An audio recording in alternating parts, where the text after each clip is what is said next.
welcome back to my channel. If you are new here, my name is V. I am a fully qualified actuary. I'm also working full-time in a life insurance company in Canada as a director. So I would consider myself as a middle management career level. And beside that, I also have a photography business with my husband as a side business. I'm also doing my second master in computer and IT and running this YouTube channel in a podcast as my creative channel. So today, after over 10 years working in a corporate job, I would want to share my opinions about the concept work-life balance, especially from the perspective of an actuary and a creativepreneur.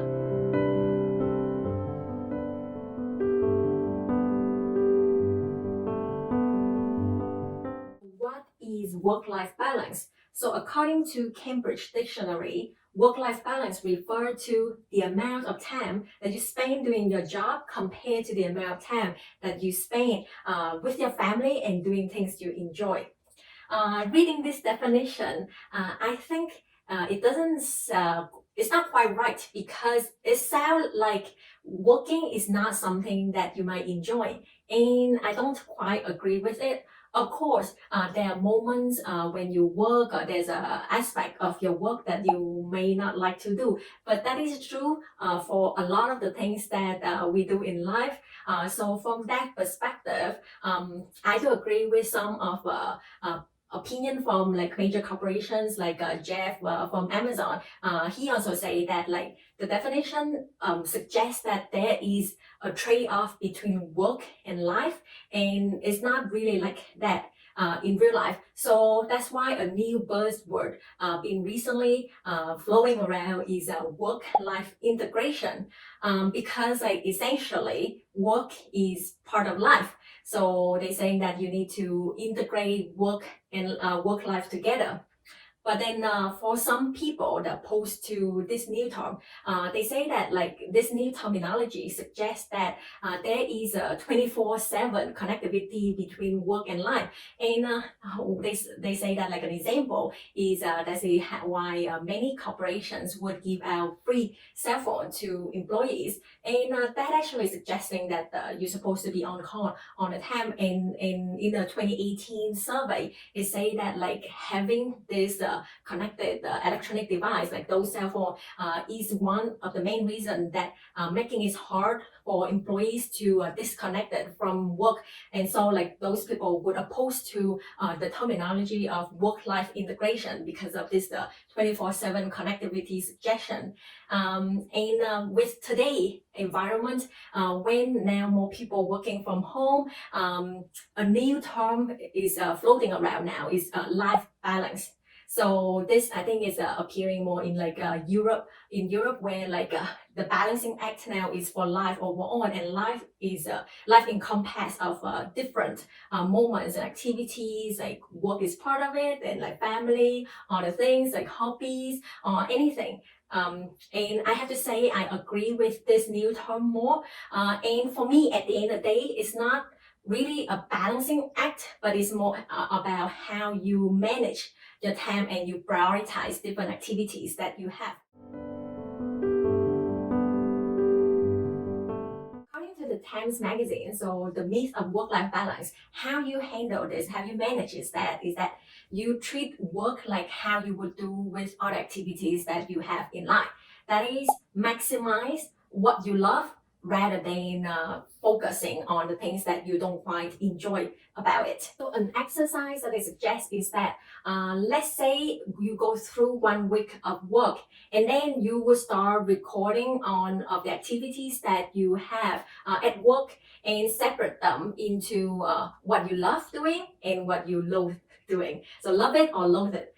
So essentially, you would notice what moments or interactions, activities, is it the content of your work, is it the interactions with your co-workers or your leaders, or what is it, what activities you do during the week that you like and which one you don't quite like. And of course, there are a lot of activities that may not fall into either category, but by recognizing what you like or not like, you can try to do essentially trying to focusing on the things that you have more control of and try to do those things better.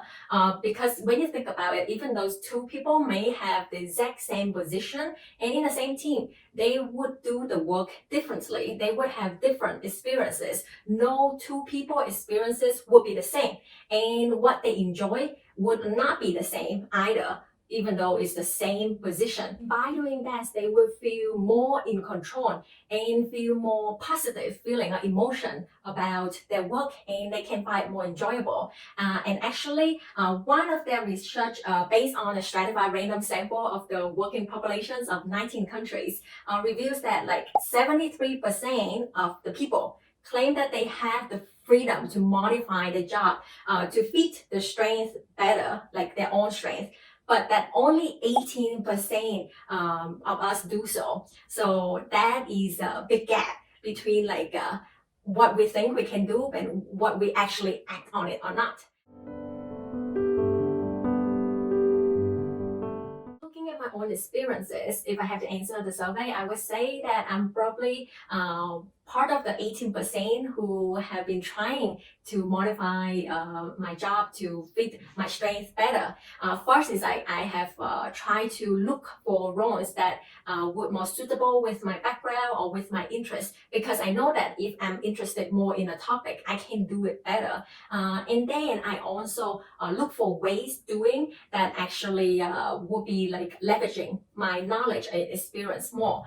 So for example, I'm doing a lot of like outside studying or part-time studying, and I apply those to work. And I enjoy technology, so I always try to look for technological solutions that I can apply at work. At one point, it's not so important how you do things, but whether you can get things done in a better or more effective or efficient way. And if you can actually show that you can do things in a better or more efficient or more effective, your leader or your team will support you in that sense. And because of that, I have to say that I don't try to work overtime, except for crisis time. But like instead, I would improve my skills or my learning through other activities outside of work. But when you say about this is the whole thing about if we're talking about work-life balance, right? So sure, maybe I never really work on average more than 40 or 50 hours per week, but the amount of time that I actually spend on learning when I was just like a career entry level as an actual student, we probably spend like 20 to 40 hours studying per week. And then even like these days, like after I finish on actual exams and then CFA exams, so I'm doing just my master, my study load will be lower, but maybe still like around 10 hours per week. So would you count that's part of for working or not? The thing, so technically based on the definition of work-life balance, like you don't count those time at working, but it's actually helping with your work. So in these ways, I see that the life balancing makes sense in the sense that we have to look into like all of the activities together. And the same things, I do volunteer activities to also like feel freshening, but also build my network, which also helping with my work at time as well. When I actually run into like difficult situations or I need some mentorship, and so those I can gain through my network through volunteer activities. And also it's help like refresh your mind so you can focus more when you switch back to work. Now, if you talk about the actual profession, back then, they actually market the profession as great for work-life balance because like people don't have to work too much or like overtime too much, at least in the developed market, and get high paid and everything. But they may miss that you still have to go through a lot of exams at the beginning. And as I mentioned earlier, it can be like anywhere from 20 to 40 hours per week. So when you think about it, company do give study time and then like helping with your exams and everything, helping you to take days off, to study for exam. But looking at everything, you're still talking about like maybe at least 60 hours per week to work and study at the same time. And then once you become fully qualified, you still have to satisfy find a continued professional development. I think it's about 100 hours for every 2 years. And if you add the level that you want to become, like move on to the next level, become a people leader or into like middle management, senior management, then you have to seek for opportunities in order to help you develop like leadership skills. So some people would try to get that at work and perhaps like take on more responsibilities, and some people may do it outside. So for my case, it's like for things that I cannot find opportunities at work, I would look for opportunities at the outside through volunteering or through running my own business, like which can help me develop like marketing, sales, customer service, mindset, and everything. So in that sense, it's like the amount of time that you actually put into your career greatly depends on what you want to do. So I would say for the actual profession, if you only want to be like a technical specialist, like focusing on the actual technical work and you're happy with that, it is a great career with like a short-term pain but long-term gain that is like has a lot of certainty in job security that like once you fully qualify, I think the job security is very high. But then if you want something more than that and become like in management or in leadership level, then it's again, it would be like any other corporate job or other professional that you have to develop, like become a well-rounded professional and become a potential good leader in order to move there. So then the effort that you put into your work, you have to see whether it's worth is helping what you want to do or not. So back to the Times Magazine, I do agree that everything is back to trying to maximize what we like to do in all of the aspect in life. And I think that is a management balancing act in life in that sense. From my experiences, having my own business, like the photography business and running the YouTube channel and everything, it is a lot of work running your own business.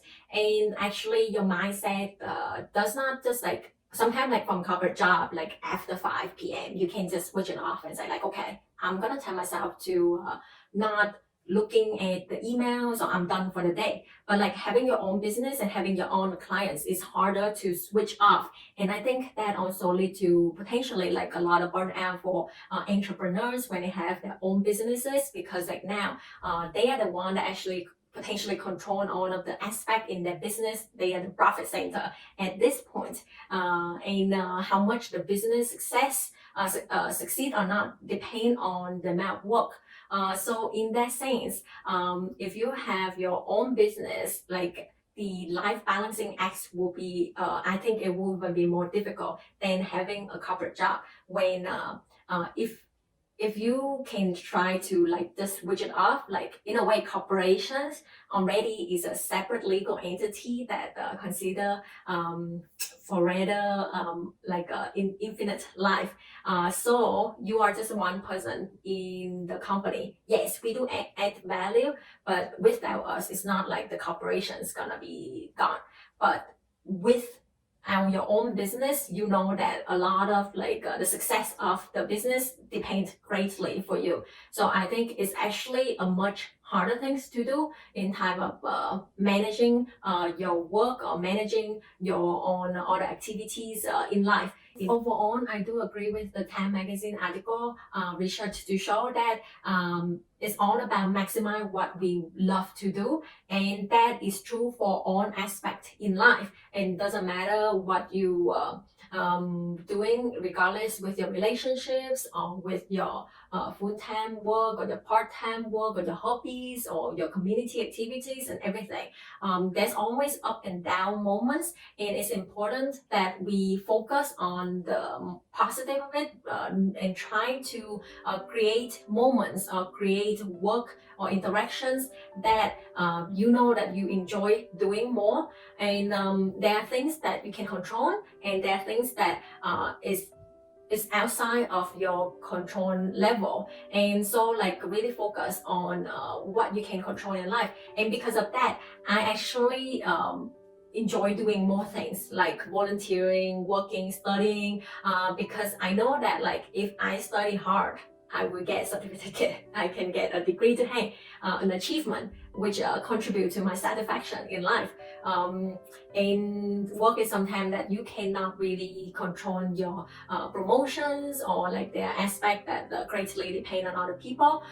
So it's like I think it's like not putting all of your eggs in one basket. So you can find satisfaction in life coming from different activities or moments or interactions that will help you control your satisfactions or helping with your emotions or your wellness, mental wellness better in that sense. So what do you think about these different concepts, work-life balance, work-life integrations or life balancing, and what is your experience? So I hope you find this video helpful, and I will see you in another video. I wish you another happy, productive week ahead, and I see you in another episode. Bye now.